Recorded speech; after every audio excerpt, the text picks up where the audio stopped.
Bonjour à toutes et à tous, comment allez-vous? Aujourd'hui je suis très heureux de vous retrouver pour qu'on voit une vidéo toujours pareil, on fait toujours des vidéos un peu spéciales. Au sujet du routing sur le logiciel, vous avez par exemple, vous faites de la création musicale, de la prod comme certains pourraient dire, et vous avez un générateur d'effets externe, qui n'est pas forcément ce qu'on appelle le VST, comme par exemple un RMX 500 ou un RMX 1000. Vous avez une pédale d'effet, un delay, une reverb, mais que vous adorez, vous aimeriez directement appliquer ces effets sur votre logiciel de création. Alors là, ça va être des exemples sur Ableton Live, ça peut très bien être sur Machine, ça peut très bien être sur Logic, enfin n'importe. Tant que le logiciel, c'est la plupart du temps c'est le cas, c'est gérer une carte son. Alors, il y a quand même un prérequis autre que votre générateur d'effets ou votre pédale d'effets. Donc on va parler vraiment du truc vraiment totalement analo, hein. On va pas parler de branchement USB par rapport à l'effet, tout ça. C'est vraiment, on va passer en analo, vraiment en audio réel, pas du, on va vraiment sortir de l'ordinateur pour rentrer dans l'ordinateur. Il y a un gros prérequis quand même, il vous faut une carte son avec au moins, au minimum, 3 entrées-sorties. Pourquoi? Parce qu'on va avoir la sortie principale, celle que vous allez entendre, celle qu'on est en train de jouer. Avec vos morceaux, toutes vos voix peuvent être routées directement dessus. Et on va avoir une entrée et une sortie qui vont être dédiées à faire le routing, ce qu'on pourrait appeler aussi comme un aux ou un send return, qui vont aller directement dans le générateur d'effets. Deuxième petit prérequis, mais ça c'est pas totalement obligatoire, c'est un générateur d'effets. Pardon. Lapsus révélateur, c'est la vidéo dessus. Un contrôleur MIDI qui va vous permettre de mieux manipuler votre logiciel. C'est pas obligatoire, vous pouvez le faire à la souris, mais c'est quand même tout de même mieux. Et ben on va commencer. Donc tout d'abord, on va paramétrer un peu le logiciel pour pouvoir faire les entrées, les sorties, les pistes, etc. Donc j'ai préparé un morceau sans rien d'autre. Et on va rajouter en live directement tous les petits détails qu'on souhaiterait avoir. Donc j'ai mon morceau qui va être comme ça, tac, petit groove. Ce morceau, je vais coller un acapella, donc on pourra peut-être faire des effets sur le morceau, sur la partie instrumentale, mais surtout là, ce qui va nous intéresser, c'est l'acapella. Donc ce que vous allez entendre là, je vais le mettre tout seul, ici. Voilà, ça va être ça.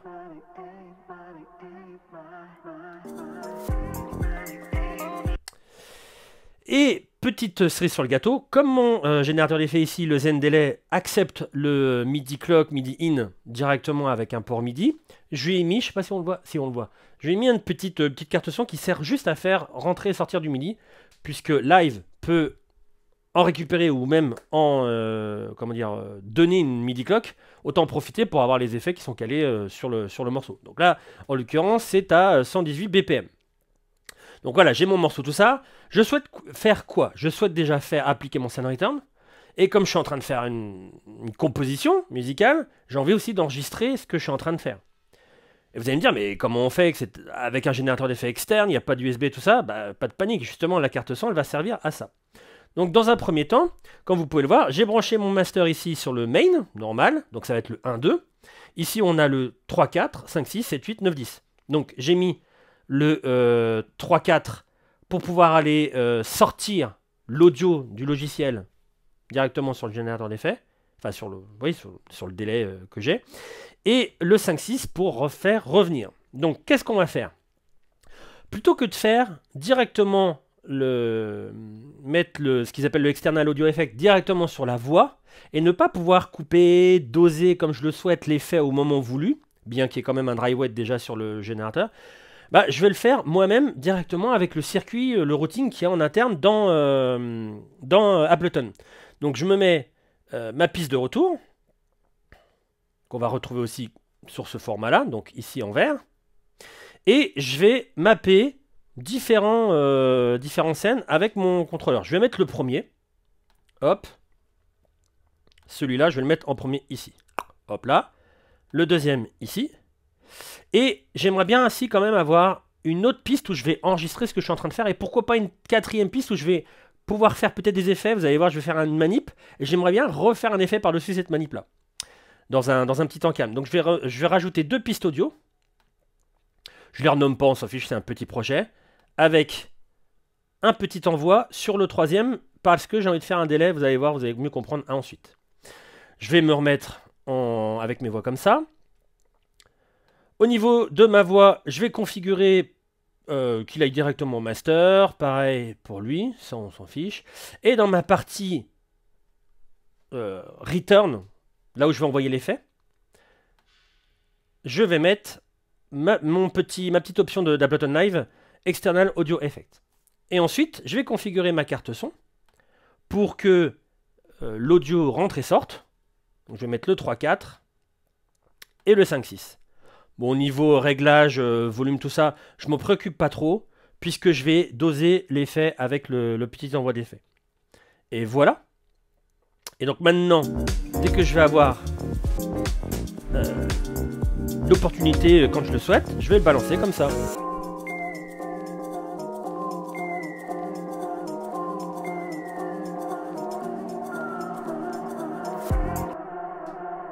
Vous voyez, on l'a bien là. Donc j'ai bien routé.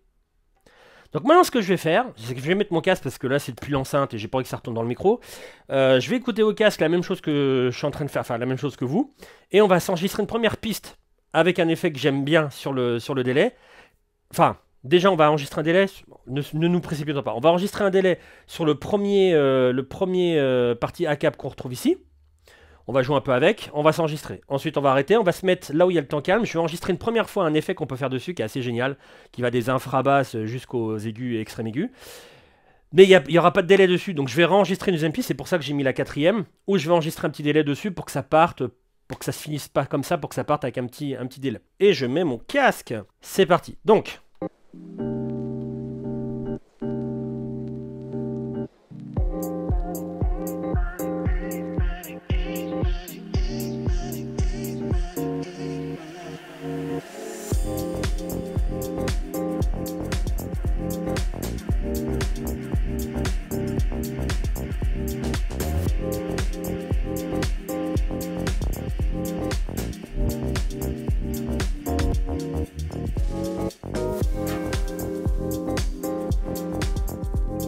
Voilà pour la première phrase.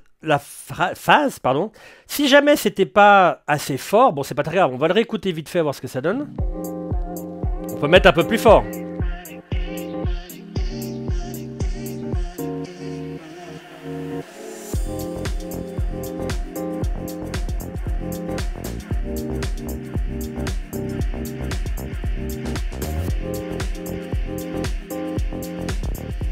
Non, finalement, juste un petit dB en plus. On va le réécouter. Ouais, faut que...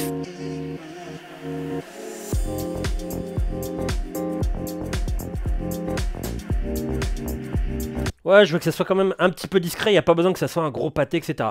Deuxième phase, on va enregistrer sur la piste 2, la piste 3, pardon, le fameux petit effet que auquel je souhaite rajouter un petit délai.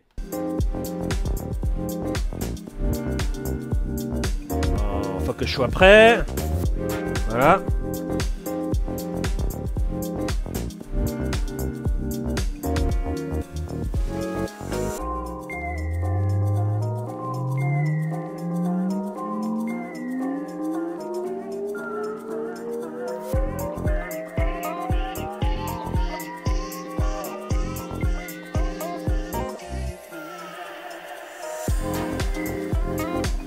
C'est ça que je souhaitais.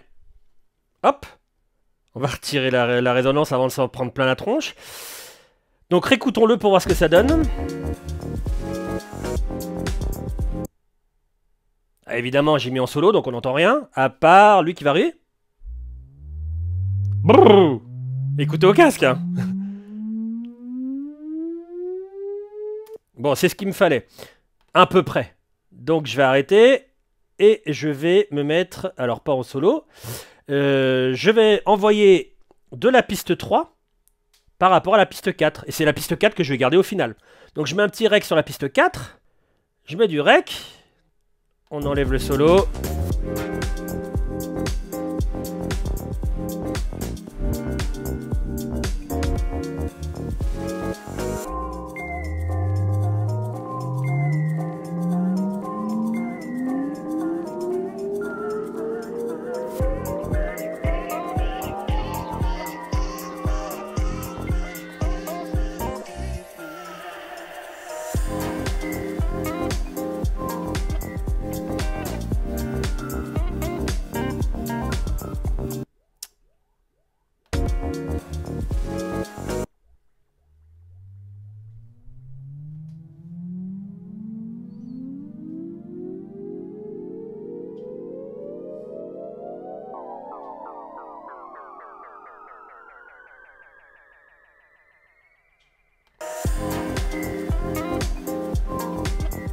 Alors pourquoi pas, voyons voir avec les deux ensemble.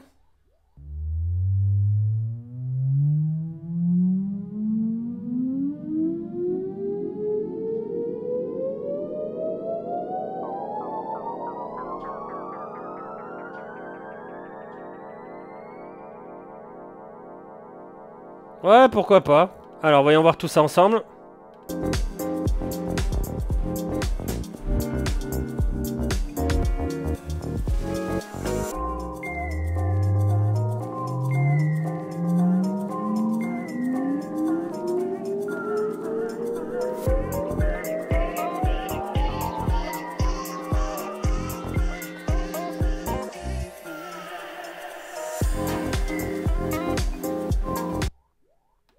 Ouais.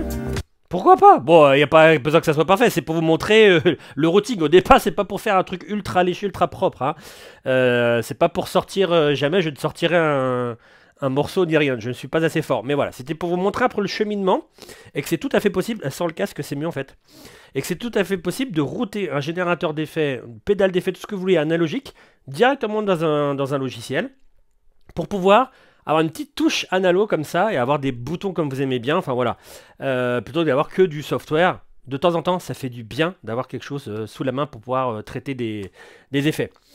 Si vous avez des questions au sujet du routing comme ça en interne sur votre DAW favori, n'hésitez pas à les poser en dessous de la vidéo. Et j'y répondrai bien volontiers. Merci beaucoup d'avoir suivi celle-ci et je vous dis à très bientôt. Portez-vous bien tout le monde.